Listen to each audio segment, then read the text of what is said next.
Details வந்து கொடுக்க முடியாது. இந்த விஷயம் கண்டிப்பா நீங்க எல்லாரும் புரிஞ்சுப்பீங்கன்னு நான் நம்புறேன்.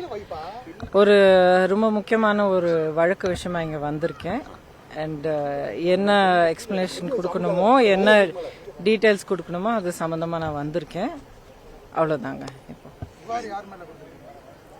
இப்போ எல்லா விவரங்களும் உங்களுக்கே தெரிய வரும். நான் இன்னும் சொல்ல போனா கண்டிப்பாக நீங்க தெரிஞ்சுப்பீங்க அப்படிங்கிற ஒரு நம்பிக்கையும் இருக்கு. ஏற்கனவே இல்லைங்க, அது போக போக எல்லாருக்கும் தெரியும் யார் எதுல சம்பந்தப்பட்டிருக்காங்க அப்படிங்கறது. ஆமாங்க, ராம்நாடுக்கு சம்பந்தப்பட்ட விஷயம் தான்.